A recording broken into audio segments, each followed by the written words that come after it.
Hello guys, you've probably figured out already that the first class of programming for this trimester is going to be done by somebody else.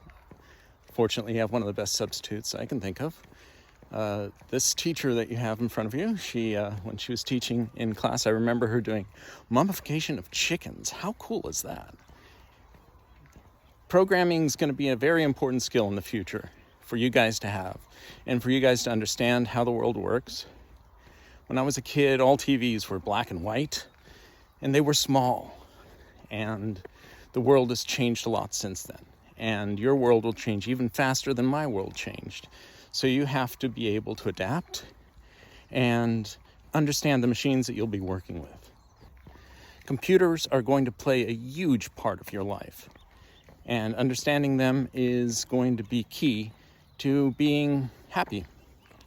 So today, you're going to start a journey in programming, and that programming is going to be the Apple's Swift programming, which starts off with playgrounds that many of you have already tried out a little bit of, and also Python, which is one of the major programming languages for artificial intelligence.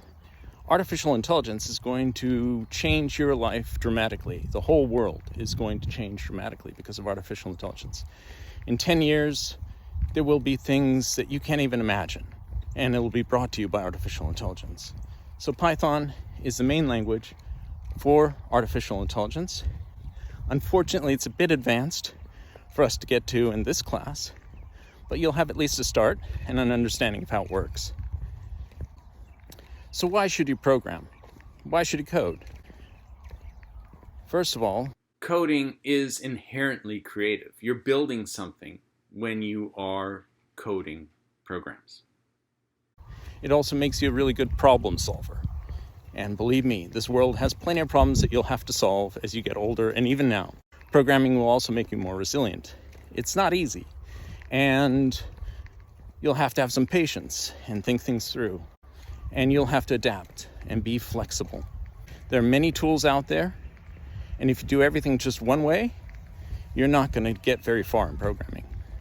So I ask that you make sure that you use all the tools that I teach you to ease your workload and make life better for yourself.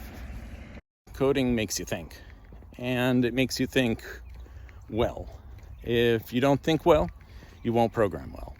So it helps you understand things around you, not only in programming, but in the world. So programming will allow you to understand these machines and work with them better, and in most cases, get better paying jobs because of that.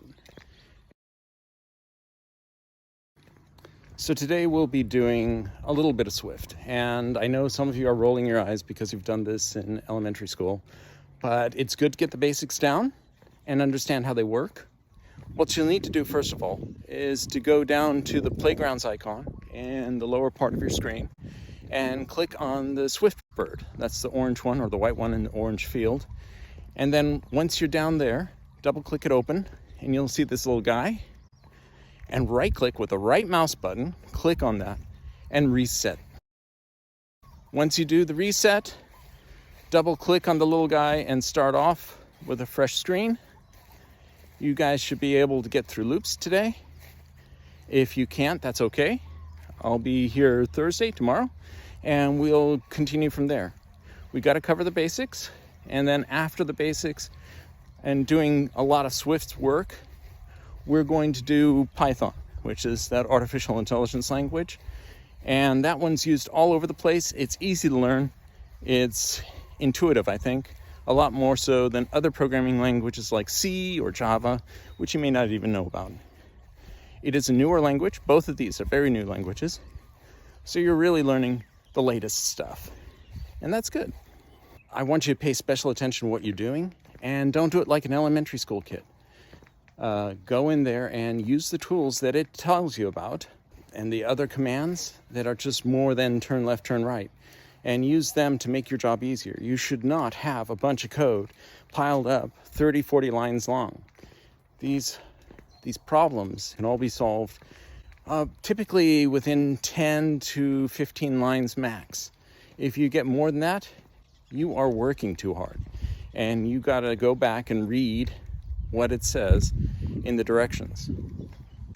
Aloha and good luck, guys. I'll see you tomorrow.